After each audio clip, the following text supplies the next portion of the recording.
In 2019, the Twitter user Maple Cocaine posted one of the best observations about the culture and tendencies of that platform.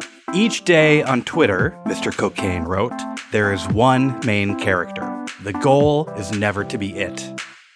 Depending on your familiarity with the platform, you may remember Bean Dad, who boasted of refusing to open a can of beans for his 9-year-old daughter, or the user whose simple question for gun control activists was how they expected him to protect his children from 30 to 50 feral hogs running wild in his yard. Since the end of October, the main character on Twitter most days has become Twitter. Or more specifically, its new owner, the needy, impulsive billionaire Elon Musk. Since acquiring the platform, Musk has thrown it into chaos, both internal and external, with seemingly improvised new moderation policies, mass layoffs, and flailing attempts to boost revenue. Musk's leadership has been so disruptive that many of Twitter's most devoted users have started wondering whether the site can survive, and whether they want to keep posting if it does. This week, we're asking what it looks like for a platform to die, what that death would mean for people in industries that have come to rely on it, and whether we might all be better off, or at least less miserable, in a world without internet-wide main characters. I'm Alex Perrine. And I'm Laura Marsh. This is The Politics of Everything. So why does American democracy look the way it does? And how can we make it more responsive to the people it was formed to serve? Democracy Decoded, a podcast by Campaign Legal Center, examines our government and discusses innovative ideas that could lead to a stronger, more transparent, accountable, and inclusive democracy. In Season 2, host Simone Leeper covers everything you need to know about voting in the US. Listen to the latest season at democracydecoded.org or wherever you get your podcasts.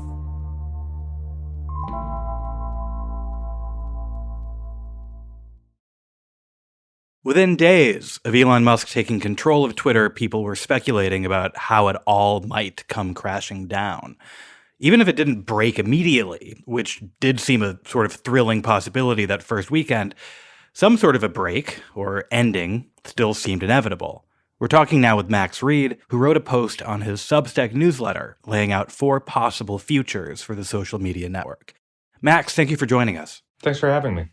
So in your newsletter about the future of Twitter, you separated Twitter as a business from Twitter as a platform, and you proposed a sort of matrix of possibilities. Twitter, the business, survives, but Twitter, the platform, doesn't. The business fails, but somehow the platform survives, or they both fail, or they both survive. How do you distinguish those two, the platform and the business, and why is it important to distinguish them in your mind? To me, the difference is sort of important to make because Twitter has never really been a successful business. Right. It has made profits only ever intermittently. It's sort of legendary for the decade plus of mismanagement that it was under before Elon Musk. And yet, at the same time, it also has been this kind of astonishingly successful cultural space. If you're not on Twitter, you almost certainly have heard of it. It's a platform where elite figures in all these different fields congregate, where they pass ideas around, where you can actually get the attention of some very important and famous people. And so in that sense, there's always been this kind of disjunction between the business and the platform and its existence as this kind of news generation machine. And so when we talk about what's going to happen under Musk, it seems we're thinking about those two different tracks, because Musk coming in and changing the way, say, Twitter verification works obviously makes a huge difference in how the culture of the platform arises. But it may or may not be good for the business. That's absolutely one of the funniest things about Twitter, and I saw this line circulating a while ago. You have a space where you have Stephen King writing for you for free, right? Like the most successful living fiction author in the world is like, I will contribute to this for free. And then you get this idea of like, how can you not make that work exactly? But we've sort of seen it's harder than it sounds. But so speaking of the failure states, and I think we should walk through what you sort of lined up as the 4 futures, if you will, of Twitter. So we can talk about the obvious scenarios. One is that both the platform and the business survive into the future. And to me, this is maybe what you might have expected in the spring, that Elon Musk would take over Twitter, that he would tweak it to his whatever weird specifications he has, but he would manage to keep it more or less the same, and that it would survive in the way that it has in the past. The other option, diametrically opposed to that one, is that both the business and the platform fail. That has been sort of the direction that it feels like it's been going the last couple of weeks, where not only is Musk chasing off advertisers, firing something like 3/4 of the entire Twitter staff, but also everybody on the platform is talking about how bad it is now, how much they want to leave. So in my head, this is like, 6 months from now, a year from now, the only thing that's left of Twitter is Elon Musk, David Sacks, his, VC sort of right-hand man sitting in a room drinking RC Cola and trying to ban like the very last poster who's imitating, Stephen King. And when they finally do that, that's it. That's the end of it. I feel like I've been in that room, not at Twitter, but I feel like I've been in that room before. You can smell it, can't you? I can, yeah. And so what are the other two? What are the other two scenarios you envision? These both seem a little more interesting, but also a little more likely to me. And one is the idea that it's possible that Musk could turn the business around while also killing the platform as we've known it. There's a school of thought that says that the way Twitter is and what makes it such a sort of generative space is also what makes it a difficult place to sell advertisements on, for example, that having this kind of freewheeling free-for-all featuring meth addicts and superstar quarterbacks and the president of the United States all on the same website, all being weirdly horny for some reason, turns it into a space that maybe big brand advertisers would rather stay away from. Mm-hmm. So you could see a scenario where Elon Musk or, maybe somebody who is a little bit less strange managed to sort of straighten the platform out and turn it into something a little more like one of the big successful platforms like a YouTube or a Facebook. So that scenario is the business survives, but the platform dies. So what's your last scenario, basically the opposite of that one? To me, the slightly darker inverse of that is a situation where the platform survives, but the business doesn't, where all the people and processes and ideas and memes that have made Twitter such an important platform for the media and entertainment and politics, all that stuff stays on the platform, more or less the same, but Musk just can't make it work. He scares off too many advertisers, he fires too many people, the business goes into bankruptcy, in which case he's going to have to find a willing buyer to take it over, or somebody is going to have to buy it. And for me, it's like, who wants this big broken platform where you have access to a lot of very important people in politics and the media, but you'll never make any money? And my guess is the Crown Prince of Saudi Arabia would really like that. Obviously, we're in a too soon to tell holding pattern. But where do you think we're trending right now?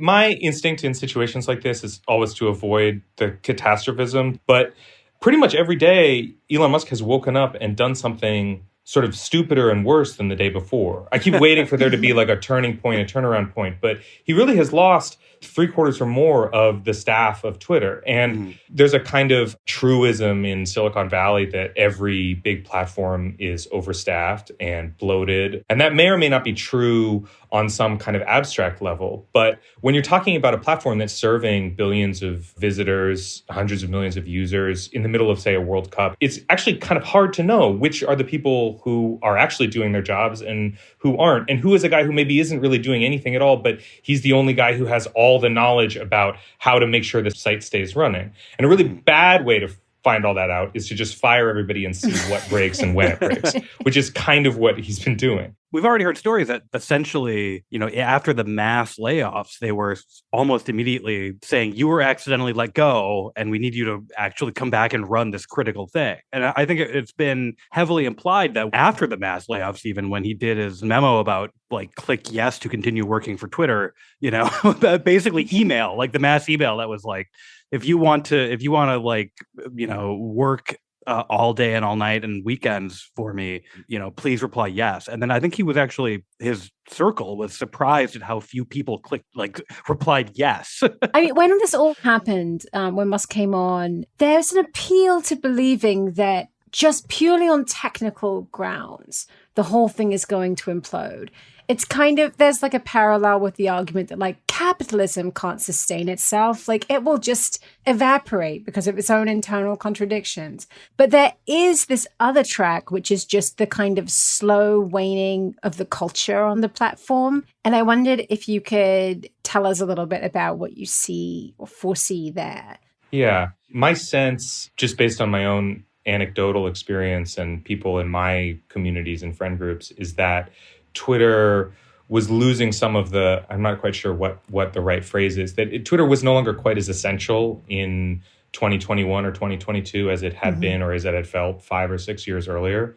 I can speak for myself in particular. There was a time a few years ago when it just sort of became clear that there was diminishing returns to giving so much of your career and your life to a platform that just really wasn't compensating you for it, and that frankly was just making you angry all the time for no reason.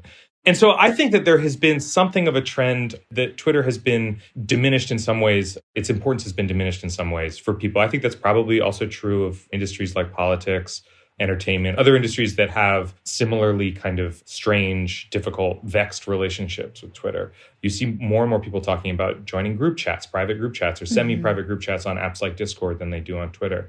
So I think that if anything, Elon Musk is accelerating that process, that it's less like it was a paradise and then everybody started leaving. It seems more to me like there was a lot of people who were having trouble justifying the amount of time they were spending or the amount of content they were giving to the site. And now that it works worse and it's owned by a guy who sucks, maybe we don't want to spend that much time on here at all. All this being said, the difficulty with quitting Twitter is once you've given so much of yourself or your career or your personal brand, it's very difficult to walk away. So, I do think inertia is very much on Elon Musk's and Twitter's side here. There isn't really like an alternative where you can immediately port over the what you've built up over the years. What's the lack of an alternative that seems like the almost unique aspect of this situation? Because we're all around the same age. And I'm sure I know I went through a MySpace phase in high school, and then I was on Facebook, and I don't use either of those platforms anymore. But there was no moment of quitting. It was just the MySpace account withered and died, having been the center of my life for 2 years or something. It wasn't like I decided to leave. There was something better. But with Twitter being in this state, there isn't really something that's luring you away from it that kind of makes it seem worth leaving the stuff that you've got over there. Yeah, I mean, it's an interesting thought exercise, partly because I think it reveals, just from a product design point of view, what has made Twitter such a force, for people who write for a living, say. Because, you can start a Substack, as I have, and that can be a way to reach readers. And you can, read the newspaper if you want to get news. There's all these different functions of Twitter that you can disaggregate. You can call your friends if you want to talk to them. You can join a group chat if you want to gossip. But having a sort of single place where you can do all of these things, maybe not as well as you can do them anywhere else, but you can do them at this semi-centralized location any time of day, where you can make yourself so mad at somebody you've never met for no reason, 2 a.m, 2 p.m, whenever you want to do that, it's there for you. My God, it's going to be very difficult to replace it. It's funny when I see all of the alternatives when people are trying to propose, let's all move to this one, and be it Mastodon, be it Post, you sort of notice this thing in all of them that are proposed as a Twitter alternative or a Twitter replacement, is that they're always trying to cure whatever the people behind it see as their problem with the platform. And quite often the thing about the platform they're trying to cure is actually the sort of secret sauce that made it perpetuate itself like this. Yeah. And you'll see it in Post, where in the Post terms of service, it's like, we will have a civil discussion and you are not allowed to criticize someone because of their net worth. And even in Mastodon is meant to be this place where the ill they're curing is the sort of incivility, the lack of reasoned and intelligent and compassionate discussion on Twitter. And it just makes you think, do they actually know why all of us were logging into Twitter for so many years? No, I want to read, a guy I've never met tell the anti-tax activist Grover Norquist that he's going to put him in a diaper. That's what I want to see. Yeah. What Twitter had at its core was the same promise that a lot of us still hold on to around the internet, which is the sort of democratizing idea of it. Twitter was only maybe ever a limited and shallow democratizing influence on a bunch of, industries and people. But it did the thing that every sort of great social wave of the internet has done, which is it found all these, incredibly intelligent, funny, strange, interesting people all across the country, and it gave them a way to voice those qualities. In practice, it often was really awful and still is awful and silly and terrifying. But that contradiction is important to the being of Twitter. And as you say, the sort of Mastodon alternative of 1,000 petty fiefdoms where you can be scolded from one direction or another, or banned or thrown off, and all of your DMs are going to be read by your feudal Mastodon lord. It seems to me to totally miss the appeal of centralization, the appeal of of just entering the slipstream with 100,000 other freaks to to see what there is on the internet today. I can't believe you guys have like cornered me into defending Twitter as like a public square, as like the idea is free for all. Little did you know. I can't believe I'm doing this. I'm like listening to the words coming out of my mouth. I'm shocking myself here. It does feel like we've all talked ourselves back into this idealistic 2011, 12 kind of moment. Yeah.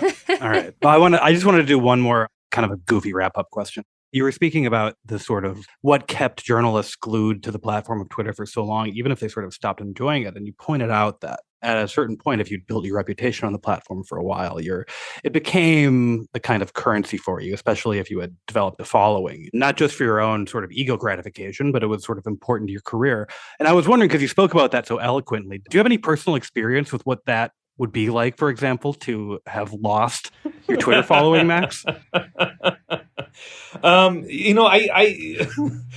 as somebody with a Substack, why would I ever want a Twitter? Who needs Twitter? Who needs something like that? The one thing I will say to any listeners who have, say, 50,000 followers and decide they want to take a break from Twitter for a while, if you delete your account and then you don't reactivate it in 30 days, Twitter just deletes that whole thing. They just nuke it. So you will never, ever get it back. And then let's say you have projects you want to promote or whatever, just randomly, just sort of hypothetically here, like a Substack you're launching. Maybe you start a newsletter a while later, yeah. You won't be able to reach those 50,000 people. So anyway, if you want more insights like this, subscribe to me, maxread.substack.com. All right, that's maxread.substack.com. Thank you so much, Max, for talking to us. Thank you. Thank you guys for having me. So we may have tricked Max Read into offering a sort of eulogy for Twitter. After the break, we'll be back to talk to Ian Bogost about why we should welcome the end of social media. If you're like me, you're probably a bit frustrated with the state of our political system today. So why does American democracy look the way it does? And how can we make it more responsible to the people it was formed to serve? Democracy Decoded, a podcast by Campaign Legal Center, examines our government and discusses innovative ideas that could lead to a stronger, more transparent, accountable, and inclusive democracy. In Season 2, host Simone Leeper covers everything you need to know about voting in the US. She speaks with experts from across the country and voters representing impacted communities about the deliberate barriers to voting that exist today. She asks how we can make our voting system more inclusive, because democracy works best when every voter can participate. Listen to the latest season at democracydecoded.org or wherever you get your podcasts.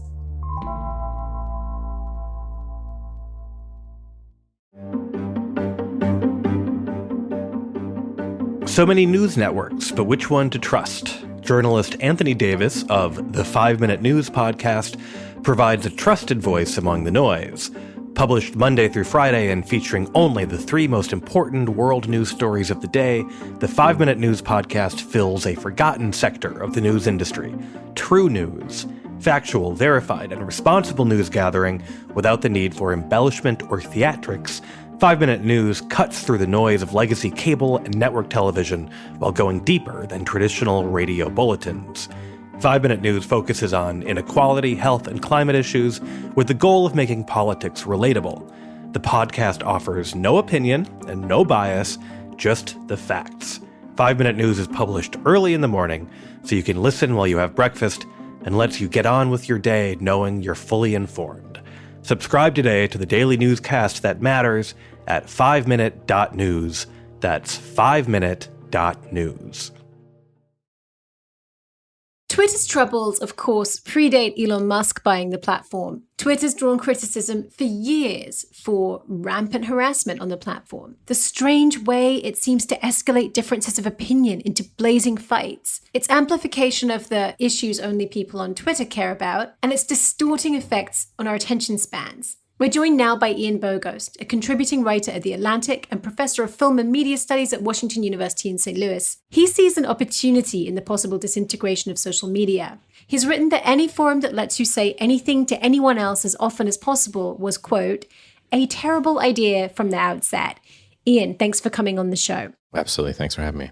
You wrote an article for The Atlantic about the end of social media in which you argue that the demise of platforms like Facebook and Twitter is something to be welcomed as much as mourned. And your article tracks this shift in kind of the history of social networking from what you call a social network to social media? What's the difference between the two?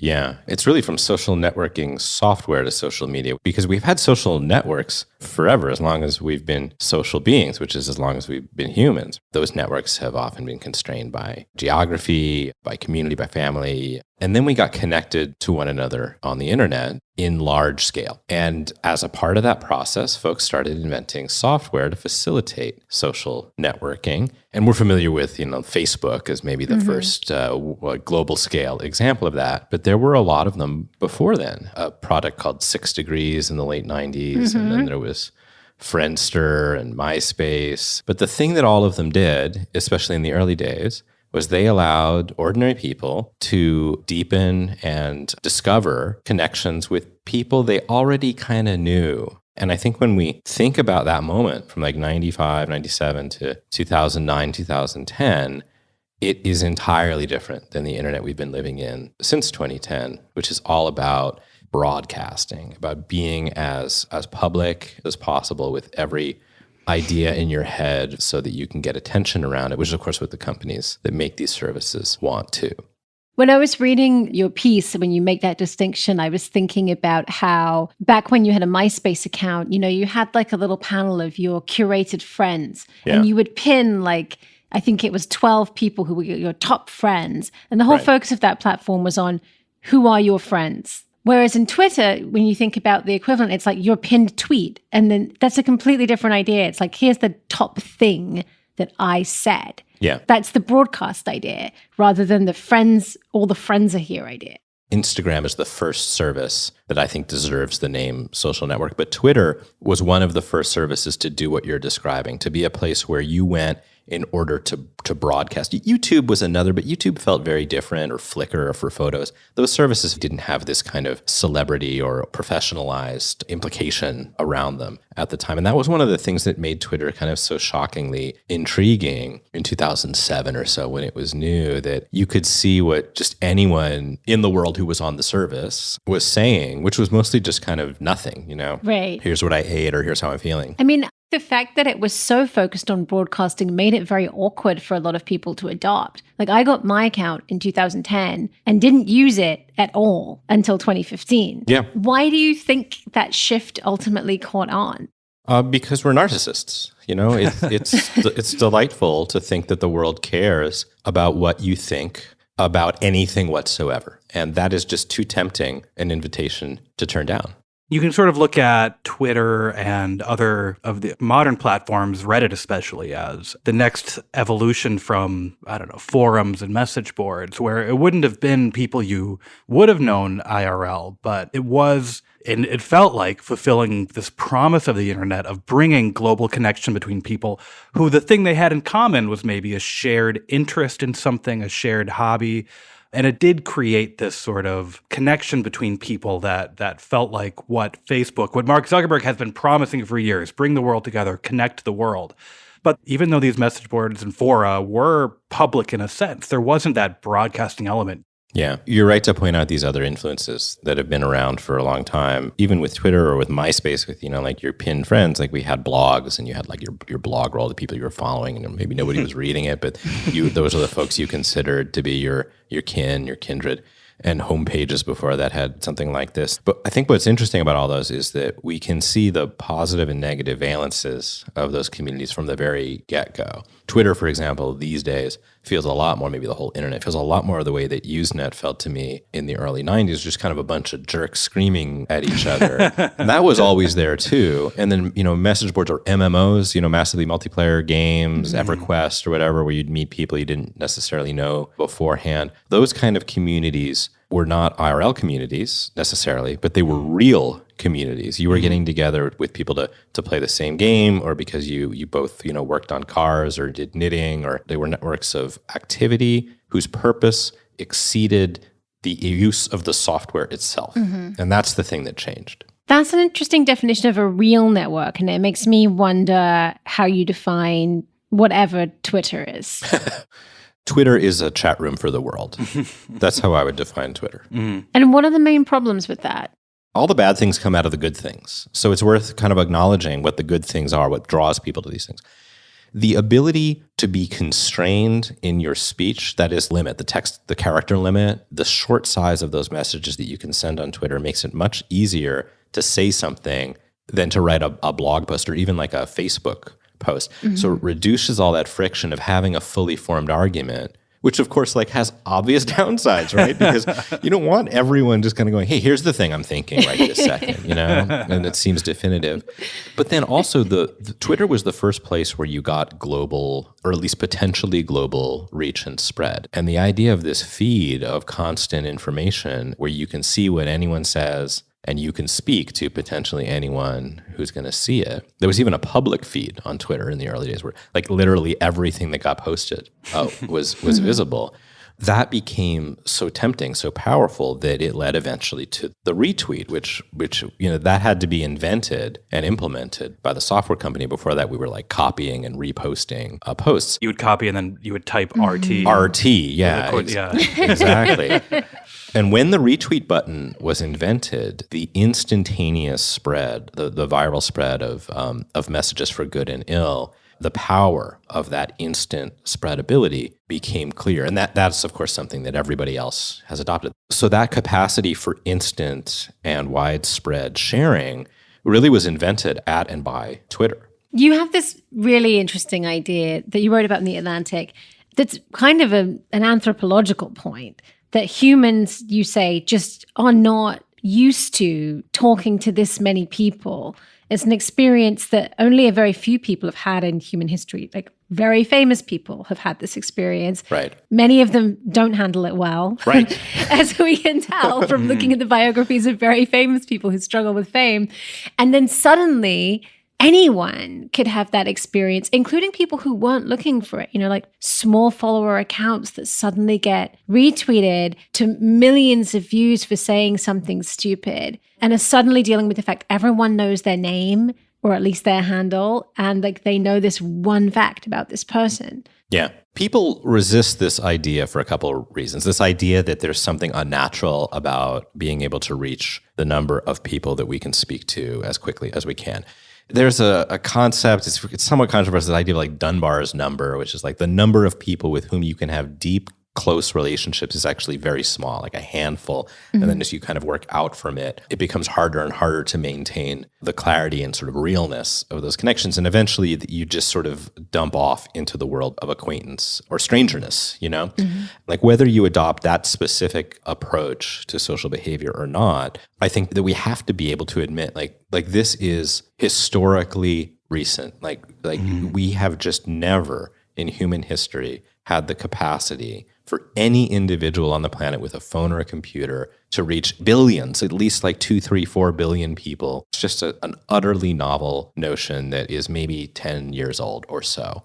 And it's no surprise that we would have a hard time dealing with it collectively in the same way that like individual celebrities have had a hard time dealing with fame on their own. Do you think that the demise of Twitter, whether it's the company actually imploding or just people using it less because it's less pleasurable and less easy to use, do you think that will alleviate some of these problems? I guess the thought I have about the benefit of one or more of these social services falling, or even just falling into disrepair, is that it would show us, okay, maybe there is an off-ramp. Maybe there is an alternative. We're long overdue for some kind of change to show that novelty is still possible. I think it is important to make it clear, as you do, to remind people that like this is neither natural nor inevitable. These platforms, these companies, these forms of communication were built intentionally. And again, when Mark Zuckerberg says like our goal is to connect the entire world, that's not a value neutral thing. And it's also like you have to sort of ask why. Right. Like right. Like that is not only is it not a value neutral thing, but like why is that a positive good? Most people don't really want to be connected to the number of people they're connected to. And you know this instantly when you get connected to even a small fraction of all those people and see and feel the consequences of doing so. It's like, oh, like why? Oh my gosh, like please, like just leave me alone, like anything that involves downscaling is good in my book. And so even if you just couldn't post that much, like I can only post 280 characters on Twitter, but I can post that number of characters as many times a day as I want. You can have an infinitely long thread. Right. And it's impossible in the current business models of these companies to imagine them voluntarily choosing to reduce the amount that I can post because engagement is what their businesses are built on. But if I knew that I can say one thing a day or a week, that would make a difference. But remember there was that site this.com, I think it was called. Yeah. And Yeah, I the remember whole that one. concept was that you would post one thing a day and it folded pretty quickly. Yeah, exactly, because it couldn't exist. And I think one reason is that the audience is like, oh, well, I kind of want, when I log on to Twitter, I expect to see a slew of crap. And then I select the 3 or 4 things that I can give some attention to from it. And I'm so totally. used to just going, no, okay, maybe that. Right. The thing about habits is that once we develop them, whether they're positive or negative, it's very hard to give them up because they are what we do. But there have been lots of moments, even within the social media ecosystem, when those patterns of behavior have changed. Like remember back in the early days of this period, which again, I've sort of identified as starting in 2010, we got all those like social gaming apps. You got like Farmville and people like people got really pissed off about all the like Farmville spam on their Facebook feeds. and that created need on Facebook's part to suppress those messages, to say like, look, enough of this stuff. And then they say they did the same thing with like hate speech, which they kind of didn't, because it turned out that like the engagement numbers around awful things that people say were good, whereas the engagement around the Farmville posts were poor. It's almost like the difference between like a well-designed game and gambling. Yeah. That's a very, very good comparison. in terms of how you engage with it, because gambling is addictive and operates in many of the same pleasure centers of the brain.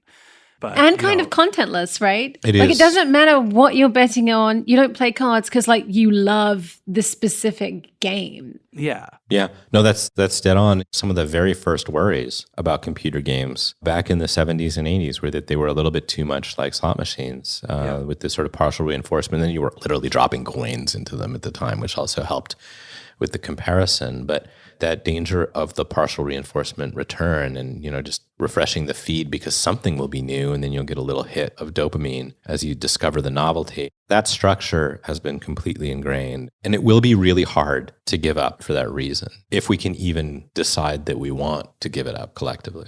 So I don't take you to be saying in any of this that social networking or social media is inherently bad. I think that you think there is there could be a good version of it. And you mentioned downscaling as a feature that would in some of these networks. What would a more stripped down, functional, less toxic social world look like? Anything that reduces the number of people, the frequency, the spreadability, anything with breaks or with friction is good. The problem is those kinds of services, they look like art objects or like curiosities so long as we have all the rest of them. It's almost like if social media is the cigarette, then these alternatives are they're like candy cigs or like, they're like nicotine gum or something. They're just bad alternatives to the delivery mechanism that we've become acclimated to. So even as I think we need to give ourselves familiarity with a reduced audience and a reduced volume of social messages, I also think that it will be almost impossible for them to succeed so long as the upscaled versions persist. And the tech companies that run these are so wealthy and powerful, even after losing like giant portions of their market value this year in stock collapses, they still have so much cash and so much value that they're not just going to lay down and let it happen. So I'm not really answering your question because I don't think there is a good, simple answer. And I don't want your listeners to hear someone come on here and say, oh, we just need AppWizoo to replace, the last one. Or we need individuals to be more virtuous themselves. Right. That's not going to work God. either. And we need to give up on that idea forever. Yeah. So anyway, there's no hope. Thank you, Ian. Yeah, thanks so much. Read Ian Bogost's article, The Age of Social Media is Ending, on theatlantic.com. The Politics of Everything is co-produced by Talkhouse. Emily Cook is our executive producer. Myron Kaplan is our audio editor. If you enjoy The Politics of Everything and you want to support us, one thing you can do is share your favorite episode with a friend. Thanks for listening. No one would blame you for feeling like it's a pretty shaky time for America. On the new podcast, How to Save a Country, you'll meet the thinkers, doers, and organizers working to make the U.S. a more democratic and more just place. I'm Felicia Wong of the Roosevelt Institute. Join me and my co-host, Michael Tomasky of The New Republic, as we bring you the good news and the big ideas that point to a less fractured, more stable, more equal future. How to Save a Country. Listen and subscribe on Apple Podcasts.